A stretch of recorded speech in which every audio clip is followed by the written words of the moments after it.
Everyone, audio video clear है आप लोगों तक? हाँ जी सर।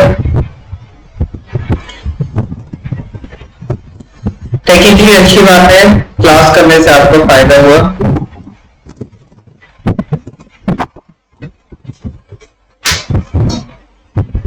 चलिए, हाँ तो एक बार आइडिया देके बताइए आप लोग। अरे आवाज पे गड़बड़ कर रहा है, रुकिए मैं ऑडियो ठीक करता हूँ।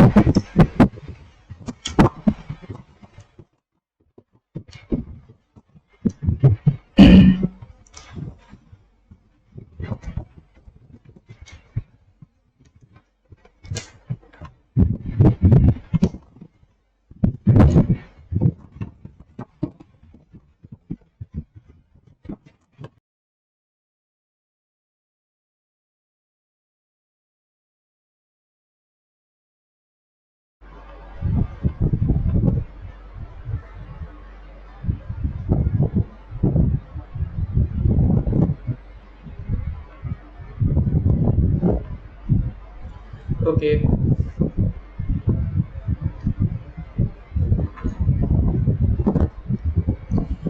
अभी देखते हैं कैसा आवाज है।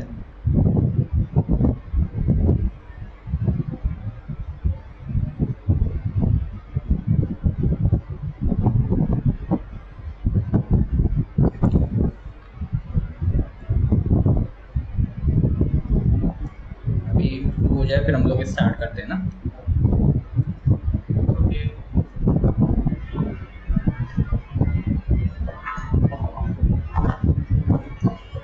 अभी देखते हैं कैसा आवाज है।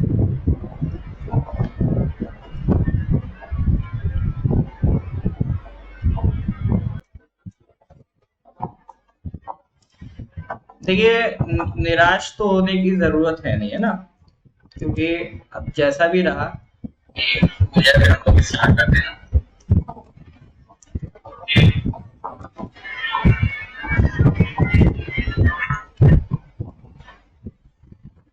अभी देखते हैं कैसा।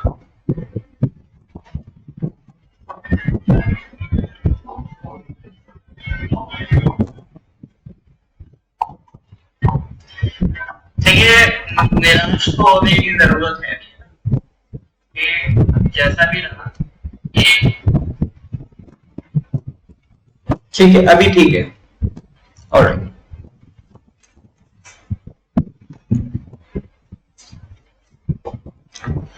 सबसे पहले तो मैं ये कहूंगा कि काफी स्टूडेंट्स है जो टेंशन में कि सर पेपर खराब हो गया क्या करें, ठीक है। तो उसमें मैं ये कहूंगा, अगर आपने 200 प्लस स्कोर करा है, वेल एंड गुड, अच्छा स्कोर है, ठीक है। अगर आपका स्कोर 200 प्लस है, वेल एंड गुड, अच्छा स्कोर है, उसके लिए आपको बहुत ज्यादा स्ट्रेस नहीं लेना है। लेकिन चूंकि हमारे पास सीट्स लिमिटेड है, तो करीब अगर आप 250 प्लस है तो थोड़ा सा सेफ साइड में है। बाकी इस बार पेपर आसान था तो जाहिर सी बात है कट ऑफ अच्छा जाएगा। बहुत ज्यादा आसान था, जीके वाला तो बहुत ही आसान पेपर आपका बनाया गया है, ठीक है। हम तो देखो आपका फॉरेस्टर में भी ऐसा ही पढ़ाए थे, 2 साल से तीसरी बार यूडीसी हो रहा है, उसके लिए भी ऐसा ही पढ़ाए थे। एलडीसी 3 बार हो चुका, उसके लिए भी ऐसे ही पढ़ाए थे। तो हम तो सर अपना वही वैसा ही पढ़ा रहे हैं और उसमें इम्प्रूवमेंट करते जा रहे हैं धीरे धीरे, जैसे जैसे पेपर का ट्रेंड चेंज हुआ है, ठीक है। अब बस आपको यहाँ पर अपना बेस्ट देना है और आप लोग खुद फील करिएगा कि मिस्टेक्स कहाँ पर हुई। जो भी क्वेश्चंस आप अटेम्प्ट करके आए, तो सबसे पहले आप ये नोटिस करना कि क्वेश्चन अगर आपसे नहीं बना है तो पहले तो ये जानने की कोशिश करना कि ये क्वेश्चन आपने पढ़ा था कि नहीं पढ़ा था। इन केस अगर आपने पढ़ा था तो क्या वो क्वेश्चन आपसे सिली मिस्टेक की वजह से गलत हुआ या फिर आपने रिवीजन अच्छा नहीं किया था इस वजह से आपसे गलत हुआ, ठीक है। तो इस तरह से हर एक क्वेश्चन को कैटेगराइज करके आइडेंटिफाई करिए, तो आपको खुद आइडिया लगेगा कि अगर आप मार्क्स कम ला रहे हैं तो क्यों कम ला रहे हैं। निराश होने की जगह एनालाइज करिए कि गलतियां कहां पर हुई, आपने क्या क्या पार्ट्स मिस कर दिए, क्या क्या पार्ट्स आपके चूक हो गई जिसकी वजह से स्कोर कम है। तो आपको एक बेटर क्लियर पिक्चर मिलेगी। ये बेटर क्लियर पिक्चर आपको हेल्प करेगी जब आप आने वाले एलडीसी और अदर एग्जाम्स देंगे, क्योंकि लाइन में अब और एग्जाम्स आपके चलते आ रहे हैं। इस साल एपीएसएसबी मेहरबान है, अभी कांस्टेबल, एलडीएस, एमटीएस ये सारे एग्जाम लगे हैं, ठीक है। तो इसलिए अपना फोकस आगे के एग्जाम पर रखिए। अब जो हो गया सो हो गया, आने वाले एग्जाम्स में टारगेट करके स्टार्ट करिए, ठीक है। कट ऑफ वगैरह करीब 250 प्लस के करीब मान के चलिए रहा होगा,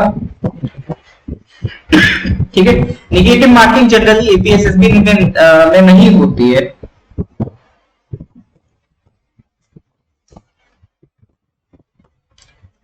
चलो, तो देखो सबसे पहले क्या है, मैंने एक एनालिसिस तैयार किया है कि किस टॉपिक से क्या क्या क्वेश्चन पूछे गए, और पिछले 3 साल के अगर हम ट्रेंड की बात करें, पिछले 3 साल में क्या ट्रेंड रहा है, किस टॉपिक से कितने क्वेश्चन पूछे गए, ठीक है। तो एक एनालिसिस मैंने आपके लिए प्रिपेयर किया है, उसको भी हम देखते हुए चलेंगे।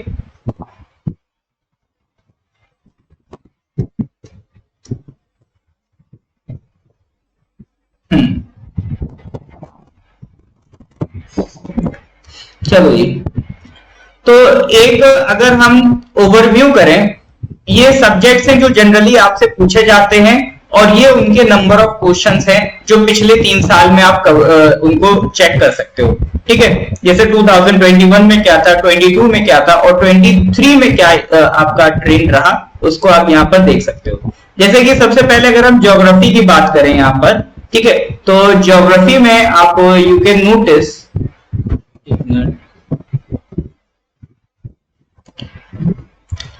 2021 में 14 थे, 2022 में 13 हो गए, और इस साल तो ज्योग्राफी में सबसे कम क्वेश्चन देखने को मिले। हालांकि बाकी सब्जेक्ट्स के मुकाबले तो थैंक यू धीरू जी। गाटी जी, अभी वॉइस क्लियर मेरे ख्याल से हो गया है। बाकी लोग बताइए, वॉइस क्लियर आ रहा है आप लोगों को कि नहीं आ रहा है? बात करेंगे आप, ठीक है। तो ज्योग्राफी में अच्छा, अभी भी थोड़ा सा गड़बड़ चल रहा है।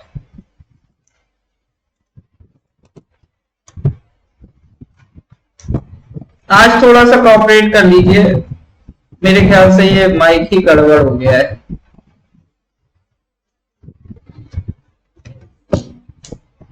मैं माइक चेंज कर दूंगा नेक्स्ट टाइम पे।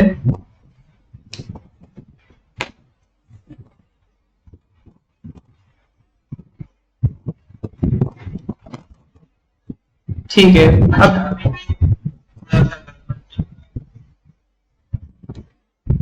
अभी इतना हो जाएगा, आपका आवाज की मतलब चल जाएगा, काम चल जाएगा, है ना, इतना साउंड है। सही है, माइक की गड़बड़ हो गया है।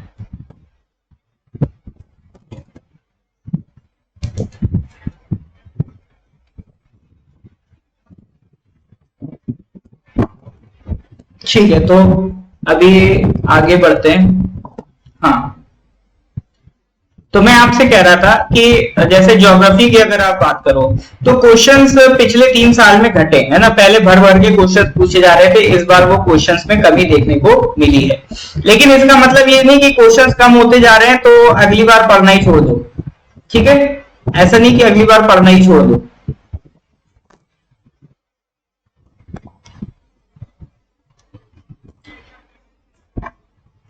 ठीक है, तो अभी आगे बढ़ते हैं। अभी थोड़ा सा वॉइस का प्रॉब्लम चल रहा है, आज बियर कर दीजिए, मैं इस पे देखता हूँ क्या दिक्कत चल रहा है ना, फिर इसको अभी देखने लगेंगे। ज्यादा प्रॉब्लम तो अभी मतलब अभी ठीक है, काम चल जाएगा, अदरवाइज फिर अभी क्लास डिले हो जाएगा अगर उसके चक्कर में हम पड़ जाएंगे ना। पॉलिटी में भी वेटेज कम हुआ है पिछले एग्जाम्स की कंपैरिजन में, लेकिन ये मत सोच लेना कि अगली बार पॉलिटी बिल्कुल नहीं पढ़ोगे, है ना। केमिस्ट्री में लगभग 3-3 आ रहे थे, इस बार 2 आए हैं। बायोलॉजी में वही 2-3, इस बार एक ही क्वेश्चन रह गया। फिजिक्स में एक क्वेश्चन आ रहे थे पिछले 2 साल में, इस बार एक भी क्वेश्चन नहीं देखने को मिला। इकोनॉमी का तो सर रहता है, या तो एक सवाल आएगा या एक भी सवाल नहीं आएगा, इकोनॉमी में सीधा रहता है। हिस्ट्री अगर आप पिछले कुछ सालों में देखें, इक्का दुक्का क्वेश्चन आ रहे थे, बट इस बार अगर आप देखेंगे तो पूरे 5 सवाल हिस्ट्री से उठा के दिए हैं। करंट अफेयर्स का जो वेटेज है पिछली साल भी अच्छा था, इस साल भी अच्छा है, ठीक है। तो 7 से 13 कर दिए, 13 से 14 कर दिए, तो करंट अफेयर्स लगभग उतने ही पूछे जा रहे हैं। जनरल नॉलेज बेस्ड कुछ क्वेश्चन मैं बताऊंगा जीके में किस तरह के क्वेश्चन आते हैं। है ना। जीके में मतलब मैंने जीके में भी डिवाइड कर रखे हैं। जीके में जैसे इंपॉर्टेंट डेज एंड डेट्स पे एक क्वेश्चन था, है ना। साइंस एंड टेक्नोलॉजी पे 2 क्वेश्चन थे। कंट्रीज एंड कैपिटल, यूक्रेन की कैपिटल पूछ ली थी। बुक्स एंड ऑथर, वो गीतांजलि वाला एक सवाल आया था। इंटरनेशनल ऑर्गेनाइजेशन जैसे फाओ, यूनिसेफ का हेडक्वार्टर, क्वाड के बारे में पूछा था, तो इंटरनेशनल ऑर्गेनाइजेशन पे 3 question. Days and date, international yoga day पूछ लिया। तो ये सारे क्वेश्चंस को क्लब करके हमने किस में मान लिया है, जीके वाले पार्ट में मान लिया है। ठीक है, तो जीके वाले क्वेश्चन 7 आपको देखने को मिले।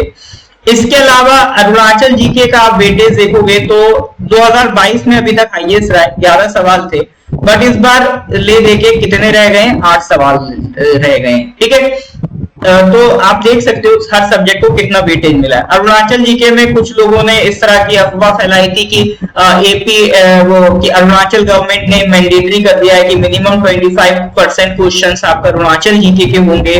वो सब इसलिए ताकि उनकी दुकानें चलती रहे।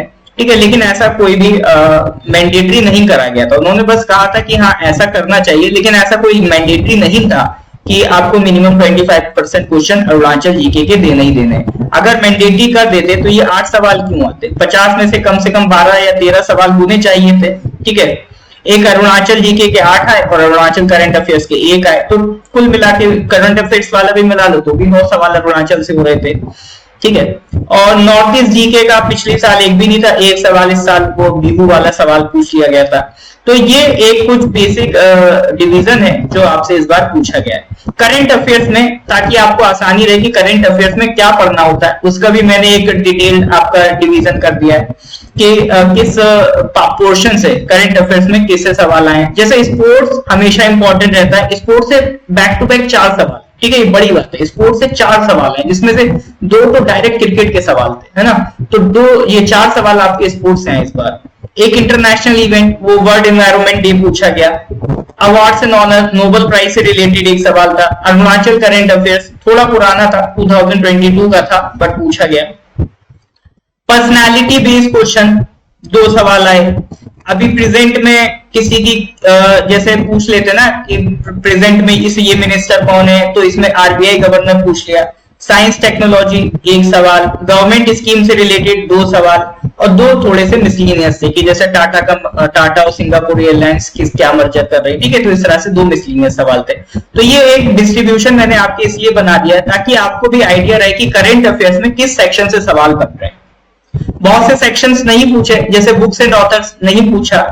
इसी तरह से जीके में भी अगर आप देखो सेंसस से सवाल बनते हैं, इंपॉर्टेंट पार्ट रहता है सेंसस से। सेंसस का एक भी सवाल नहीं था इस बार। ठीक है, तो ये डिवीजन इसलिए ताकि आपको क्लियरिटी रहे आने वाले एग्जाम्स में कि अगर हम जनरल नॉलेज पार्ट पढ़ रहे हैं या करंट अफेयर्स पढ़ रहे हैं तो उसमें कौन सा सेक्शन है जो ज्यादा आपका इंपॉर्टेंट है। ठीक है, तो ये बेसिक डिवीजन था। मैं इसकी पीडीएफ भी आपको प्रोवाइड कर दूंगा, तो आने वाले एग्जाम्स में ये आपको हेल्प करेंगे कि एपीएसएसबी इस टाइम क्या क्या क्वेश्चन पूछ रहा है और किस सब्जेक्ट से कितने क्वेश्चन पूछ रहा है। इससे हमें एक आइडिया लगता है कि किस सब्जेक्ट को कितनी वेटेज है।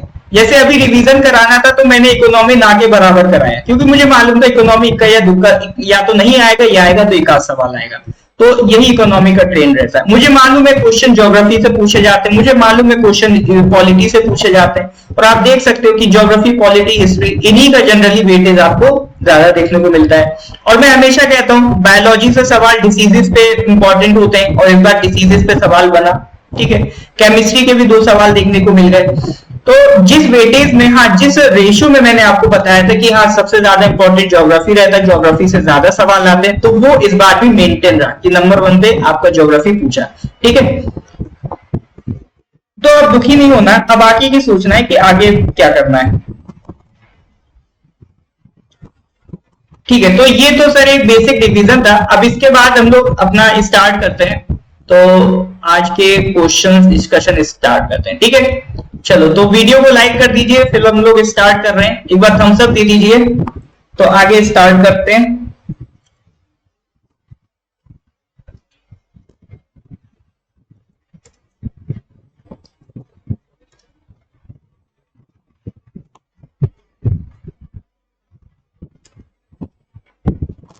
ऑलराइट, ठीक है, स्टार्ट करते हैं सर। चलो जल्दी जल्दी खत्म करेंगे इसे, है ना, तो ज्यादा टाइम नहीं लेंगे। इसको मैं जूम कर देता हूं।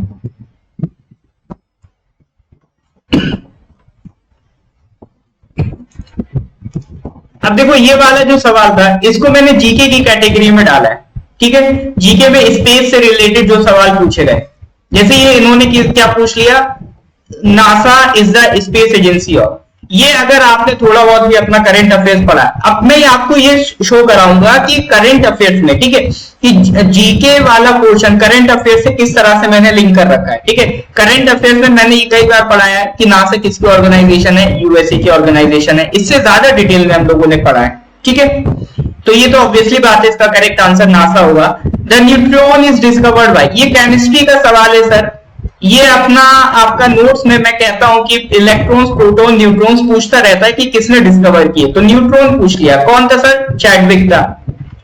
उसके बाद UN special agency establish for the welfare of children, तो जितनी भी इंटरनेशनल ऑर्गेनाइजेशन है, जब हम करंट अफेयर्स पढ़ते हैं तो उसमें कहीं ना कहीं बार बार इंटरनेशनल ऑर्गेनाइजेशंस रिपीट होती रहती हैं। जैसे इस बार इसने क्या पूछ लिया, यूनिसेफ के बारे में पूछ लिया, ठीक है, तो इसका करेक्ट आंसर यूनिसेफ था। Next question, UNFCCC reached a landmark agreement to combat climate change on 12th December 2015 in UNFCCC, ठीक है। 2015 में कौन सा एग्रीमेंट हुआ था, ये हम लोग जीके में कई बार डिस्कस कर चुके हैं। मैंने जितनी भी कॉन्फ्रेंस ऑफ पार्टीज, UNFCCC की जो मीटिंग्स होती है उन्हें कहते हैं COP, कॉन्फ्रेंस ऑफ पार्टीज। पहली मीटिंग को COP1, दूसरी मीटिंग को COP2, तो ये हम लोगों ने कई बार डिस्कस किया है।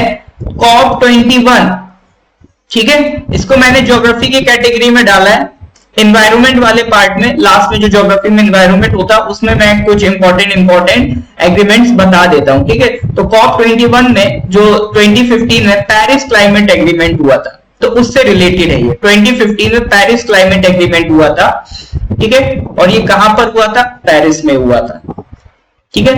आपका जो 1992 में रियो अर्थ समिट होता है, उसमें UNFCCC बनता है। UNFCCC हर साल क्लाइमेट चेंज से रिलेटेड मीटिंग कराता है, उस मीटिंग को कहते हैं कॉन्फ्रेंस ऑफ पार्टी। तो 21th मीटिंग 2015 में हुई थी, कहां पर हुई थी, पेरिस में हुई थी, और यही आपका क्वेश्चन है। Question number 105, headquarter of food and agricultural organisation. देखो फूड से रिलेटेड जितनी ऑर्गेनाइजेशन रहती हैं, फूड से रिलेटेड आप नोटिस करना, ज्यादातर ऑर्गेनाइजेशन कहां मिलेंगी, इटली, इटली की कैपिटल रोम में, ठीक है सर। चलो इसी तरह से ये क्वेश्चन नंबर 106 था। 106 किस बारे में था सर, अजंता एलोरा केव्स। ये तो सर आपको हिस्ट्री में, आज मेरी अभी पवन सर से बात हो रही थी, पवन सर भी बोल रहे थे कि ये हमने पढ़ा रखा है हिस्ट्री में, प्लस ये अभी हमने रिवीजन क्लासेस कराई थी, तो रिवीजन क्लासेस में भी अजंता एलोरा केव्स का जिक्र आया था, ठीक है। तो बताइए अजंता एलोरा केव्स कहां पर है, करेक्ट आंसर क्या होगा।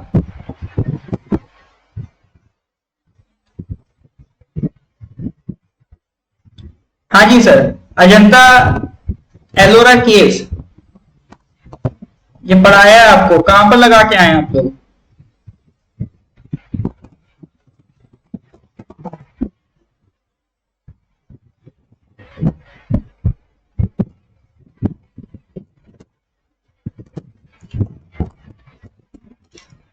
तो करेक्ट आंसर आपका है महाराष्ट्र, बिल्कुल। अजंता एलोरा केव्स आपके कहां पर है, महाराष्ट्र में है, ठीक है। क्वेश्चन नंबर 107, हाँ ये चीज हमने नहीं पढ़ी थी, father of Indian modern art, ठीक है, तो इसका वैसे करेक्ट आंसर होगा राजा रवि वर्मा। तो कुछ क्वेश्चंस आपके अलग से भी आते रहते हैं, तो ये उसी तरह का क्वेश्चन था, इसको हमने हिस्ट्री की कैटेगरी में डाल रखा है, ठीक है। एक क्वेश्चन हिस्ट्री का ये हो गया, एक क्वेश्चन ये हो गया, ठीक है। Raja Ravi Varma is known as the father of Indian modern art. इनके ऊपर अभी रणदीप हुड्डा की एक मूवी भी आई थी, अभी नहीं टाइम हो गया, राजा रवि वर्मा के ऊपर, ठीक है। इन्होंने क्या करा था, यूरोप का आर्किटेक्चर को इंडियन फॉर्म में कन्वर्ट करा था, इसलिए इनको father of Indian modern art कहते हैं। क्वेश्चन नंबर 108, ये हम लोग करंट अफेयर्स में पढ़ चुके हैं, ठीक है। करंट अफेयर्स का सवाल है, Hari Prasad Chaurasia is a famous musician in the instrument of, मतलब ये पूछ रहा है, ये पर्सनालिटी बेस्ड सवाल है कि एक पर्सनालिटी दे दी आपको हरि प्रसाद चौरसिया, और पूछ रहा है ये कौन सा म्यूजिक प्ले करते हैं, ठीक है। तो अभी करंट अफेयर्स में था कि इनके नाम पे कुछ अवार्ड्स दिए गए हैं, हरि प्रसाद चौरसिया के नाम पे अवार्ड दिए जाते हैं। तो ये किस फील्ड के मास्टर हैं, तो ये फ्लूट के मास्टर, ठीक है।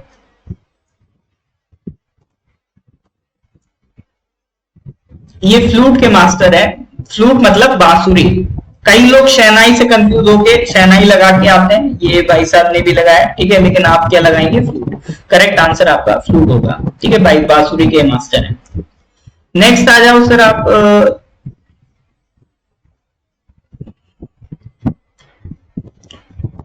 ठीक है, नेक्स्ट पेपर पे आते हैं। तो ये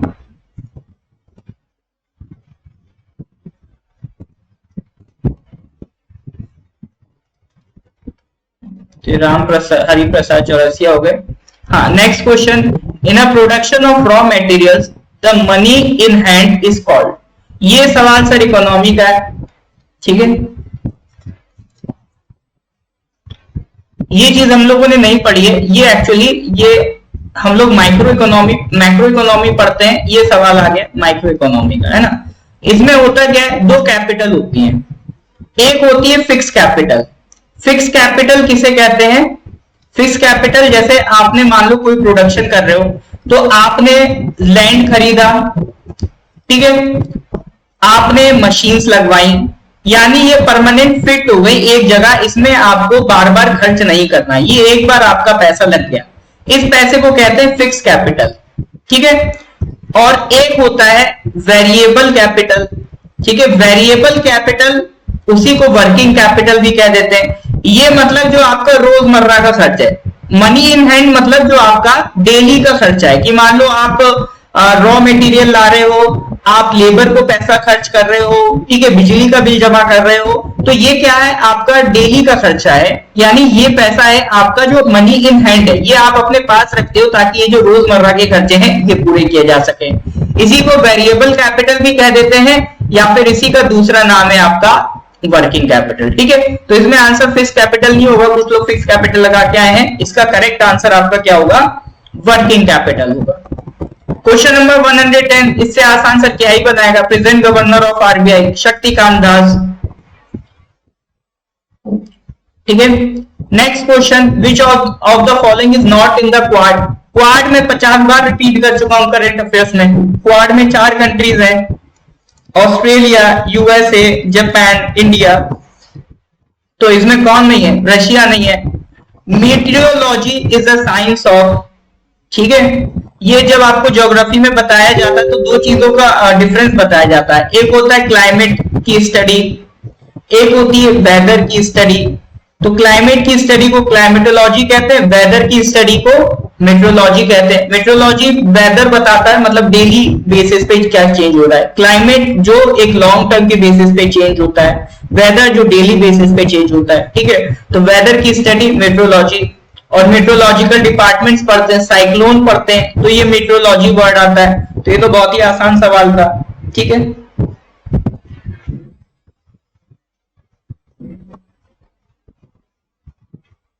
सेट सी था, क्वेश्चन कीजिए, नीचे हमने हाथ से ढक दिया। पिंकी जी एक बार मेरे को ना आप पर्सनली व्हाट्सएप कर देना है ना, आपका प्रॉब्लम थोड़ा सा मैं अच्छे से आराम से समझा दूंगा, है ना, आप व्हाट्सएप कर देना मेरे को। चलो, अटाकामा डेजर्ट पूछ लिया सर, ये साउथ अमेरिका में मिलता है, साउथ अमेरिका में चिली वाला जो पोर्शन है वहां पर मिलता है आपको, ठीक है। तो इसका आंसर चिली है। पूछ लिया sir, longest and largest river of peninsula. मैं एक रिवर को हमेशा जब भी पढ़ाता हूं तो एक रिवर साउथ इंडिया की बताता हूं, उसे कहते हैं दक्षिण Ganga, Ganges of the south. अभी रिवीजन क्लास में भी मैंने बताया था, और कहा था वो लार्जेस्ट रिवर है, लॉन्गेस्ट तो नहीं बताया था, मैंने कहा था वो लार्जेस्ट रिवर है, साउथ की गंगा है। तो अगर लार्जेस्ट भी पूछ लिया है और लॉन्गेस्ट भी फिर वही है, ठीक है, तो ये भी हम लोगों ने डिस्कस किया हुआ है। तो correct answer is Godavari. Reverse वाले पार्ट में भी आप पढ़ चुके हैं, और इसको अभी रिवीजन क्लासेस में भी हमने पढ़ा था, ठीक है। क्वेश्चन नंबर 115, ये पॉलिटी का सवाल है सर, इससे आसान क्या पूछेगा? फंडामेंटल ड्यूटीज कौन सी अमेंडमेंट से आई हैं? तो ये तो मैंने कई बार बताया कि 42nd अमेंडमेंट 1976, ठीक है, 42nd अमेंडमेंट 1976 से फंडामेंटल ड्यूटीज आई, उसमें पार्ट 4A क्रिएट हुआ और एक आर्टिकल 51A ऐड किया गया, ठीक है। Question number 116, where was the golden jubilee cabinet meeting held? एक मिनट रुकिएगा, इसका आंसर करिए। ये क्वेश्चन नंबर 116 का आप लोग क्या आंसर लगा के आए, कमेंट करिए।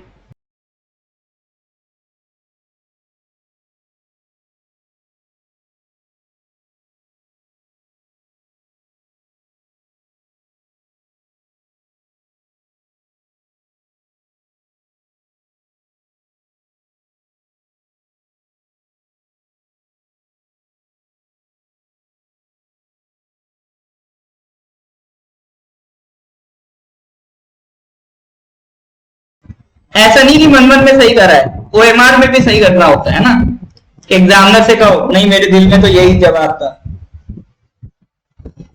ये देखो 2022 करंट अफेयर्स का सवाल है, वैसे जनरली 2023 से आता है, मैंने कई बार कहा मैं रिफर करता हूँ मिनिमम 2023 से स्टार्ट करिए, लेकिन कभी कभी कुछ कुछ क्वेश्चन आ जाते हैं 2022 से, ठीक है, तो इसके लिए दिल छोटा ना करिए। पिछले साल आपका 50 इयर्स पूरी हुए ना कैबिनेट मीटिंग को, तो गोल्डन जुबली मीटिंग 0 में ऑर्गेनाइज की गई थी, ये लास्ट ईयर का सवाल है। क्वेश्चन नंबर 117, ये अरुणाचल जीके का सवाल है। Who was the first nominated member of parliament from Arunachal Pradesh? 1952 जब फर्स्ट लोकसभा बनती है, फर्स्ट लोकसभा 1952, ठीक है, तो उसमें उस time north east frontier agency, ये जो आज का अरुणाचल प्रदेश है वो किसका पार्ट होता था, नॉर्थ ईस्ट फ्रंटियर एजेंसी का पार्ट होता था। तो नॉर्थ ईस्ट फ्रंटियर एजेंसी को लोकसभा में रिप्रेजेंट करने के लिए मिस्टर सी के गोहेन जी को नॉमिनेट करा था प्रेसिडेंट ने, ठीक है। वैसे तो north east frontier agency Assam को दे दिया गया था, लेकिन उसको सरकार गवर्न करती थी but as an excluded area, तो उनका भी रिप्रेजेंटेशन रहे पार्लियामेंट में, इसीलिए लोकसभा में उनके एक मेंबर को नॉमिनेट कर दिया गया था। कौन थे वो, सी के गोहेन थे। इनके ऊपर एक पूरा आपको आर्टिकल्स मिल जाएगा अरुणाचल टाइम में, ठीक है, तो ये नाम ध्यान रखिएगा। He was the first member of parliament in Lok Sabha from Arunachal Pradesh, ठीक है, कि ये था क्वेश्चन नंबर 116।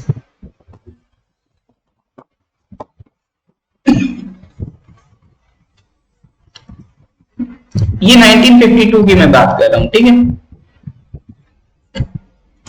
क्वेश्चन नंबर फिर 116 के बाद आ जाते हैं 117, सॉरी 117 हो गया, 118 पे आ जाओ सर।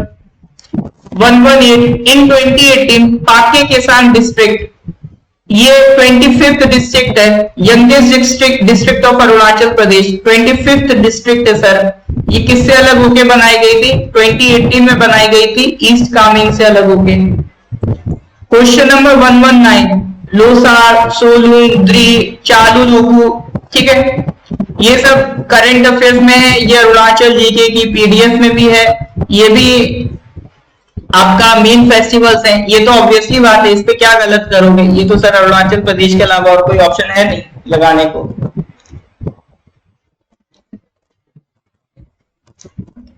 क्वेश्चन नंबर 120, तांकी national park is located in the state of, इसको शायद प्रोनाउंसिएशन इतांकी रहता है, ठीक है, मैं इतांकी प्रोनाउंस करता हूं इसे। तो ये नेशनल पार्क इकलौता नेशनल पार्क है सर नागालैंड का, ठीक है। नेशनल पार्क के रिलेटेड मैं पहले भी कई बार क्लासेस ले चुका हूं, अभी मैंने नेशनल पार्क की वीडियोस आपको भेज दी थी कि एक बार इसको देख लेना, इसकी पूरी पीडीएफ आपको भेज दी थी। वीडियो इसलिए भेजी थी कि वो लेक्चर्स अगर आप देख लोगे तो क्लास में ही मैंने सारे नेशनल पार्क्स याद कराए हैं, ठीक है। कभी फुर्सत मिलेगी फिर दोबारा से हम उसे रिपीट करेंगे, अदरवाइज वो वीडियोस इसीलिए मैंने शेयर की थी ताकि उसको आप वो वीडियो अटेंड करके सारे के सारे नेशनल पार्क याद कर पाओ, ठीक है। तो उसमें मैंने ये याद सारे नेशनल पार्क याद कराए हैं, तो उसमें भी तांकी नेशनल पार्क आएगा, वो कहां पर है आपका नागालैंड में, ठीक है। मणिपुर में सर लोकतक है, ये नहीं है। डॉक्ट्रिन ऑफ लैब्स, ये तो सर आपके सिलेबस का ही पार्ट है, हिस्ट्री में पढ़ाया गया, मॉडर्न हिस्ट्री में पढ़ाया है, और मैं भी जब वाइसरॉय पढ़ाता हूं तो वाइसरॉय में कहता हूं डलहौजी बहुत इंपॉर्टेंट है ना, 2-3 वाइसरॉय के नाम मैंने अलग से टिक करवाए हैं कि ये बहुत इंपॉर्टेंट है। और डलहौजी मैंने कहा है जब भी डलहौजी पूछेगा तो वो डॉक्ट्रिन ऑफ लैब्स ही पूछेगा, डलहौजी से अगर रिलेटेड कुछ भी पूछेगा, वही रिपीट हुआ है फिर से, ये क्वेश्चन तो कई बार आ चुका है, ठीक है, ये रिपीटेड सवाल है, तो इसका करेक्ट आंसर डलहौजी है। When which place did Vasco da Gama reach first in India in 1498? ये भी हिस्ट्री का सवाल है, modern history, advent of Europeans, ये भी सर आपको जब भी पढ़ाया गया तो पूरा बताया गया है कि कौन कौन से यूरोपियंस इंडिया में आए हैं और किस यूरोपियन ने, एक आपको इस तरह से PDEF कि पोर्टुगीज आए, देन डच आए, देन इंग्लिश आए, देन फ्रेंच आए, है ना, बीच में डेनिश भी आए थे। तो ये एक सीक्वेंस है कौन कौन से आपके यूरोपियंस इंडिया में आए। कहाँ कहाँ कब किस ईयर में आए और कहाँ कहाँ पर उन्होंने फैक्ट्री लगाई, ये सारी डिटेल आपको कराई जा चुकी है। ठीक है, तो वास्को ड गामा का तो पोर्टुगीज था, कैलिकट में आया था, जमोरिन राजा इसको यहाँ पर मिला था, उसने उसका स्वागत भी किया था। ठीक है, तो ये तो इसका करेक्ट आंसर कैलिकट है। क्वेश्चन नंबर 123, ब्रह्मो समाज। ठीक है, ये भी पढ़ाया गया। ब्रह्मो समाज आपका किसने बनाया? राजा राम मोहन रॉय ने बनाया। अब ये देखो, which day is observe as the international day of yoga. Days and dates पे सवाल इंपॉर्टेंट है, ये मैं पहले भी बता चुका था कई बार कि डेज एंड डेट्स पे सवाल पूछते रहता है, आपके एग्जाम में डेज एंड डेट्स पे सवाल आते रहते हैं। तो इंटरनेशनल डे ऑफ योगा पूछ लिया, और इंटरनेशनल डे ऑफ योगा आज पहली बार नहीं पूछा है, पहले भी एक दो बार पूछ चुका है। योगा वाला जो इंटरनेशनल डे है ये बहुत इंपॉर्टेंट है, कई बार पूछ चुका है, इससे पहले भी यूटीसी में ही पूछा था, शायद लास्ट टू लास्ट यूटीसी में पूछा था। ठीक है, तो इसका भी करेक्ट आंसर क्या है? 21 जून। अब ये देखो 25th करंट अफेयर्स का सवाल है, और ये सर किससे रिलेटेड है? स्पोर्ट्स से रिलेटेड है। स्क्वैश वर्ल्ड कप का होस्ट पूछ लिया। स्क्वैश वर्ल्ड कप का होस्ट कौन है सर? चेन्नई है। ठीक है, ये किससे रिलेटेड है? करंट अफेयर से रिलेटेड सवाल है।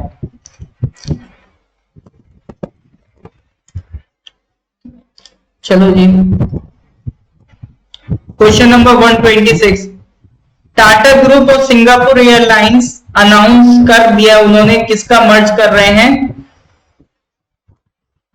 एयर इंडिया के साथ किस एयरलाइन का मर्ज कर रहे हैं? टाटा ग्रुप और सिंगापुर अलायंस ने अनाउंस किया है कि एयर इंडिया को मर्ज कर रहे हैं, किसके साथ?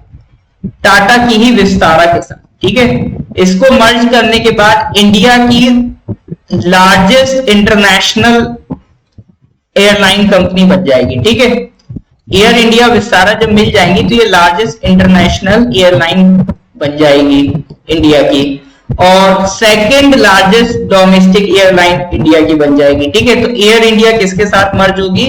ऑब्वियसली बात है, टाटा कर रहा है तो टाटा की ही कोई करेगा।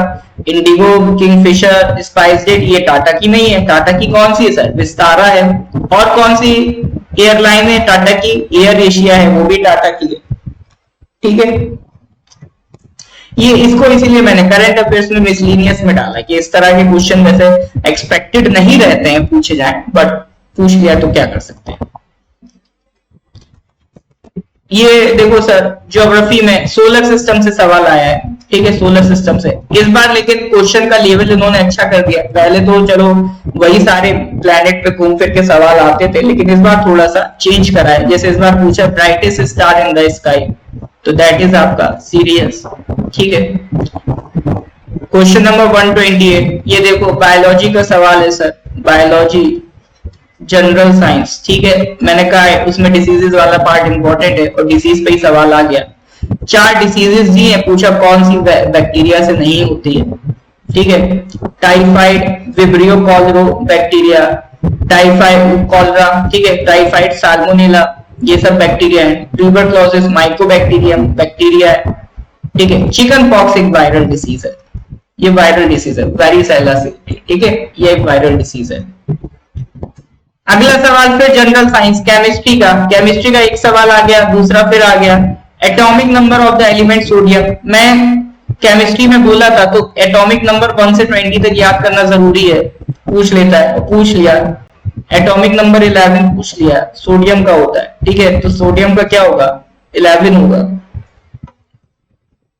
अब question number 130, first Asian country to reach Mars, इसको मैंने डाला है जीके वाली कैटेगरी में, स्पेस वाला पार्ट, स्पेस एंड टेक्नोलॉजी का। एक नासा सवाल बन गया, नासा वाला सवाल, एक ये वाला सवाल। पहली एशियन कंट्री पहले अटेम्प्ट में मार्स पर पहुंचने वाली। तो ये तो थोड़ा बॉलीवुड भी देख लोगे, एक मंगलयान मूवी आई थी। ठीक है, मंगलयान, तो उसमें वही मार्स का जो हमारा मिशन था 2013 में, मार्स ऑर्बिटर मिशन जो हमारा गया था मॉम।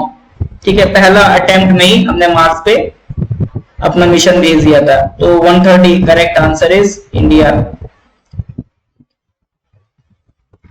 और देखो sir question number 131, the 86th amendment act of 2002 of Indian constitution is related to. 86th amendment, ये बताइए 131 आप लोग बताइए क्या लगा के आए हैं। देखें, ये मैंने चीख चीख के पढ़ाया। 3 बार पढ़ाया। फंडामेंटल राइट्स में भी पढ़ाया, फंडामेंटल ड्यूटीज में भी पढ़ाया, डीपीएसपी में भी पढ़ाया।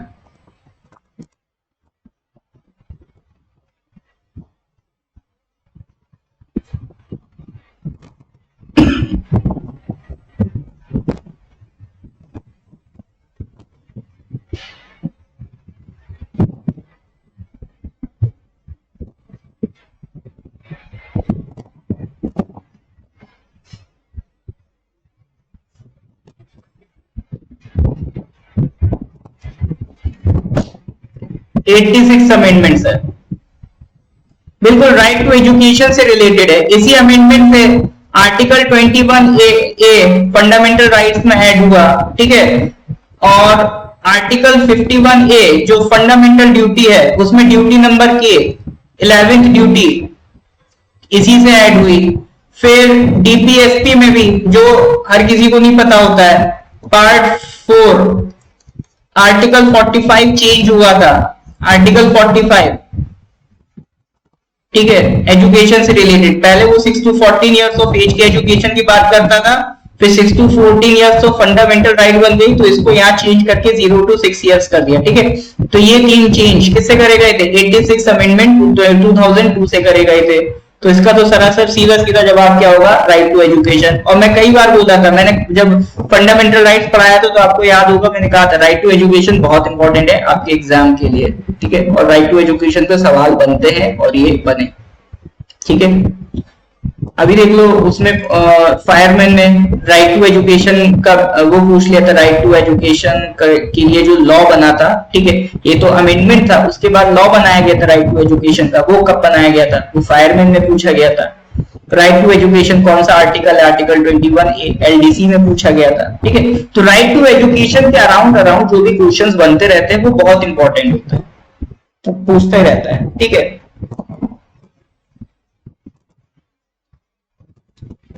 अच्छा, मैंने पढ़ाया था ना, एक्चुअली उसमें मेरे को कंफ्यूज हो रहा था, मुझे लग रहा था शायद मैंने वो स्किप कर दिया था। वो क्वेश्चन तो मेरा देखा हुआ था, लेकिन मुझे ये याद नहीं आ रहा था मैंने पढ़ाया कि नहीं पढ़ाया, इसलिए मैं उसको कुछ नहीं बोला। चलो, the oath of office to president of India, क्या हलवा सवाल है, मतलब प्रेसिडेंट को ओथ कौन दिलवाता है? Chief justice. नेक्स्ट क्वेश्चन, मेसी 133, ये बताओ 133 कौन गलत करके आया? 133 कौन गलत करके आया? आज मैसी आएगा उसके सपने में। वो बेचारा जैसे तैसे वर्ल्ड कप जिताया, और अगर किसी ने 133 गलत कराया तो आज उसके सपने में मैसी आएगा, ठीक है। अर्जेंटीना, ठीक है। Country which von women T20 world cup 2023, ये आई थिंक हाँ साउथ अफ्रीका के साथ हुआ था, बट इसे जीता किसने था? ऑस्ट्रेलिया ने जीता था। द क्रिकेटर, अरे the cricketer who holds the record of making the most centuries in IPL, अभी तक का जो रिकॉर्ड है वो विराट कोहली का है, ठीक है। अभी तक का जो रिकॉर्ड है वो विराट कोहली का है। चलो नेक्स्ट क्वेश्चन पे आ जाओ। Question number 136, which confirmatory test was used to detect COVID, ठीक है। डीएनए आरएनए का कन्वर्जन ट्रांसक्रिप्शन कहलाता है, उसका उल्टा रिवर्स ट्रांसक्रिप्शन कहलाता है। तो मैंने बताया था कि कोविड-19 डिटेक्ट करने के लिए हम लोग आरटीपीसीआर तरीका यूज करते हैं, reverse transcription polymerise chain reaction, उसी टाइम पर मैंने बताया था, ठीक है। आरटीपीसीआर किस लिए यूज होता है? कोविड-19 चेक करने के लिए यूज होता है।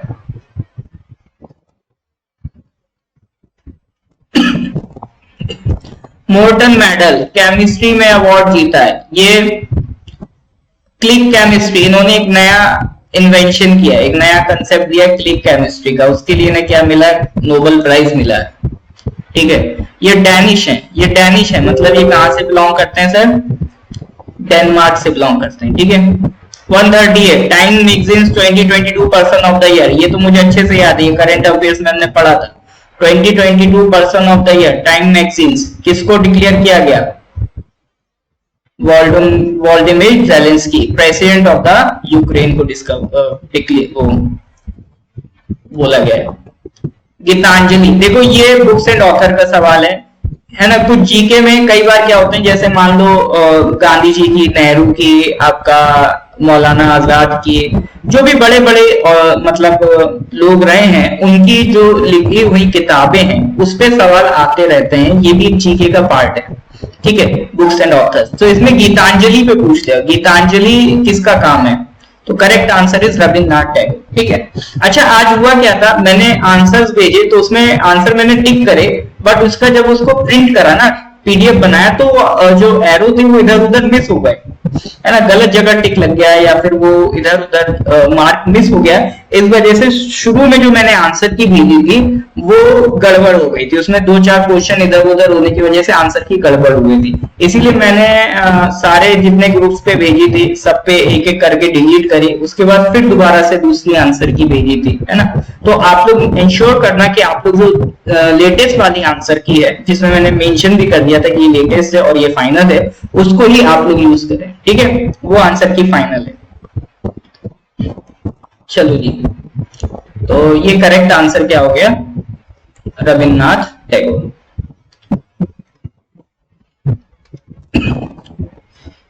Question number 140, the 50th anniversary of world environment day is hosted by, 50th anniversary of world environment day is hosted by, ठीक है। कोट दी आइवरी अफ्रीकन कंट्री है, ठीक है, ये आइवरी इसके लिए फेमस है। जो आइवरी क्या होता है, जो हाथी के दांत होते हैं ना, उसे आइवरी कहते हैं, उसके लिए फेमस है, इसका नाम भी कोट दी आइवरी, ठीक है। तो इस बार जो इन्वायरमेंट डे कब होता है, 5 जून, ये भी इंपॉर्टेंट है। ये मेरे ख्याल से शायद फायरमैन में पूछा था या किसी और में पूछा है, ये पूछ चुका है, और ये भी इंपॉर्टेंट डे है। इन्वायरमेंट डे किस दिन मनाते हैं, तो ध्यान रखना 5 जून, ठीक है। तो इस बार ये जो इन्वायरमेंट डे मनाया गया था, तो इस बार की थीम क्या थी, सॉल्यूशंस टू प्लास्टिक पॉल्यूशन, ठीक है। प्लास्टिक पे इस बार फोकस होके इन्वायरमेंट डे सेलिब्रेट किया गया था। क्वेश्चन नंबर 141, नाम दफा national park of Arunachal Pradesh is a, देखो आपका जो अरुणाचल जीके का मैंने आपको पीडीएफ भेजा था, उसमें आपका wild life sanctuary, tiger reserve और 2 नेशनल पार्क जो अरुणाचल में है, बायोस्फीयर रिजर्व, वो सब उसमें मेंशन्ड है ना। उसमें उनकी लोकेशन किस डिस्ट्रिक्ट में बिलोंग करते हैं वो भी लिखा है। आपके जितने भी इंपॉर्टेंट रिवर्स हैं, आपका उसमें जितना भी क्या कहते हैं माउंटेन्स हैं, लेक्स हैं, इंपॉर्टेंट लोकेशंस है, वो सब आपका उस पीडीएफ में मेंशन्ड है, अरुणाचल जीके के पीडीएफ, ठीक है। तो उसमें नामदफा नेशनल पार्क भी मेंशन्ड है, और ये आपका एक टाइगर रिजर्व भी है, ठीक है, ये आपका एक टाइगर रिजर्व भी है।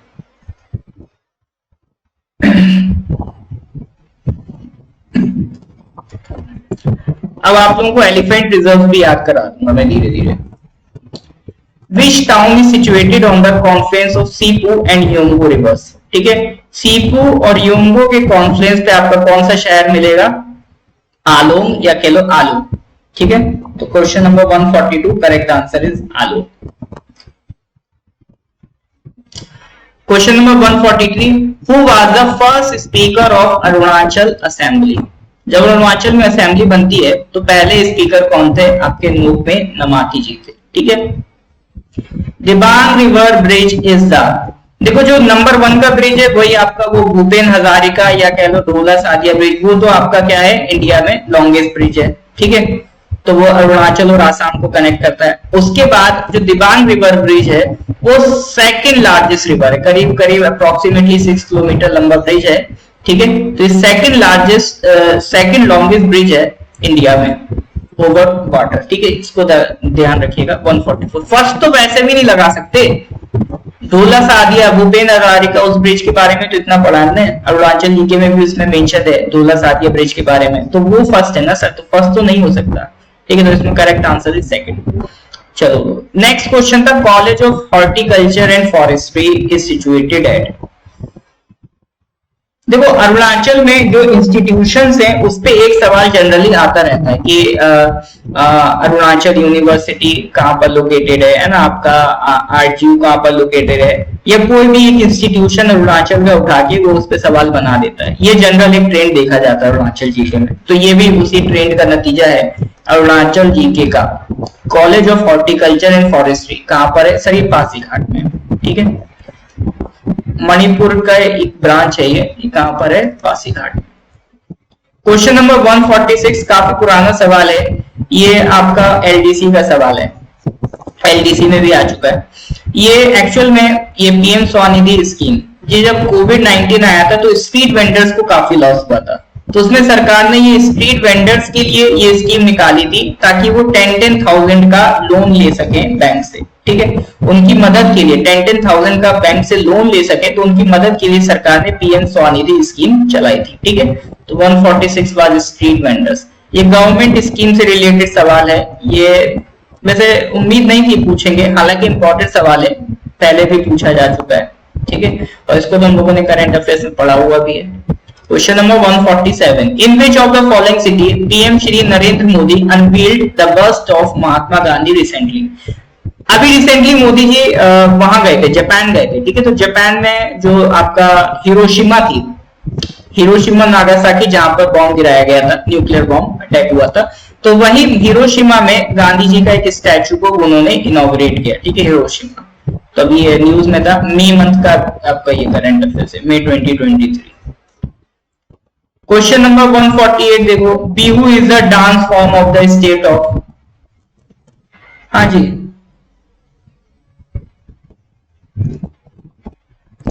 बिहू बताइए sir. Bihu is dance form of the state of, Bihu कहां का है, ये तो गलती नहीं करके आए ना, बिहू वाला, बिहू वाला सर, ये तो सर आसाम का है ना, ये आसाम का, ठीक है, ये गलती नहीं करना।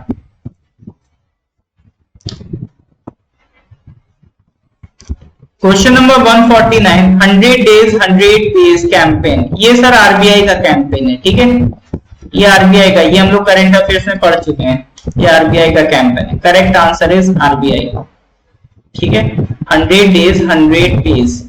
ये आरबीआई का एक्चुअली में कैंपेन ऐसा है कि मतलब आपने मान लो बैंक से पैसा कट गया, आपने बैंक को कंप्लेन की, बैंक ने आपकी बात नहीं सुनी, ठीक है, फिर आपने आरबीआई को कंप्लेन की, तो आरबीआई को जिस दिन कंप्लेन की उसके बाद बैंक उस कंप्लेन पे काम करेंगे, जितना दिन को डिले करेंगे तो per day 100 rupee fine bank पे लगेगा। हमें तो इसका फायदा भी हुआ था, हमारे बैंक से भी 10,000 डिडक्ट हो गए थे एटीएम से, बट वो मिले नहीं थे, कैश निकला नहीं था, वो डिडक्ट हो गया एटीएम से।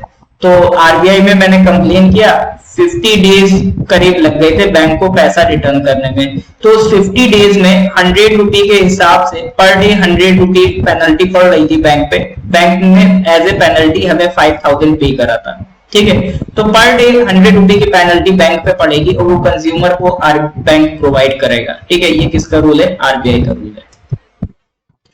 बस एक क्वेश्चन और रह गया, एक मिनट, बंद हो गया था पीडीएफ, ओपन कर रहा हूं मैं, और बिल्कुल बिल्कुल आसान सवाल, question number 150, Kyiv, Kyiv is the capital of, ठीक है, कीव अभी देखो करंट अफेयर्स में तो पढ़ा ही है, Kyiv is the capital of Ukraine, है ना, यूक्रेन तो अभी न्यूज में था, तो हम लोग काफी बार पढ़ चुके हैं। मैं जब भी कोई भी कंट्री न्यूज में रहता है तो उसकी कैपिटल जरूर फोकस कराता हूँ, ठीक है, कंट्रीज एंड कैपिटल्स पे क्वेश्चन आते रहता है, तो वही जीके वाला पार्ट मान लो या करंट अफेयर्स वाला पार्ट मान लो, तो दोनों से आप क्वेश्चन कर सकते हो, ठीक है। यूक्रेन की कैपिटल है कीव। तो सर ये आपके 50 क्वेश्चंस का डिस्कशन था जीके में, है ना। एक एनालिसिस जो मैंने आपको दिखाई थी, एक बार फिर से वो एनालिसिस दिखा देता हूं मैं, ठीक है। कुछ स्टूडेंट्स लेट ज्वाइन किए थे, तो एक बार मैं आपको फिर से वो एनालिसिस दिखाना चाहूंगा, इन केस अगर किसी से मिस कर दिए। वो एनालिसिस आपके लिए इसलिए जरूरी है ताकि आपको आइडिया लग सके कि आपको कौन सा सब्जेक्ट कितना पढ़ना है और किस डायरेक्शन में पढ़ना है, किस पार्ट पे ज्यादा फोकस करना है, ठीक है। तो सब्जेक्ट्स में अगर आप बात करोगे तो सबसे ज्यादा सवाल इस बार ज्योग्राफी से आए, ठीक है। सेकंड हाईएस्ट नंबर पे आप देखोगे हिस्ट्री से थे, और उसके बाद थर्ड हाईएस्ट आप देखोगे जनरल साइंस ओवरऑल, ठीक है। तो 2 बायोलॉजी, एक केमिस्ट्री मिला लो तो 3 सवाल जनरल साइंस से आए, ठीक है, और 3 ही सवाल पॉलिटी से आए। तो ज्योग्राफी, फिर वेटेज की अगर हम बात करें तो सबसे ज्यादा आप ज्योग्राफी को कहोगे, फिर देन हिस्ट्री कहोगे, देन पॉलिटी और जनरल साइंस, ठीक है। और इकोनॉमी से तो सर एक ही सवाल आया है इस बार, तो जनरल ये वेटेज आपके एग्जाम में रहता है। तो अगली बार भी कुछ खास चेंज नहीं होगा, ऐसा ही रहेगा। करंट अफेयर्स का वेटेज होता है, देखो सर 13-14, इस बार भी 14 क्वेश्चंस करंट अफेयर्स के थे। अरुणाचल जीके का भी वेटेज है, 8 क्वेश्चंस इस बार पूछे गए थे, ठीक है। तो ये अगर मोटा माटी भी अगर आप पकड़ लो ये सारी चीजें भी, तो एक अच्छा वेटेज कवर हो जाता है आपके एग्जाम के लिए, ठीक है। तो अब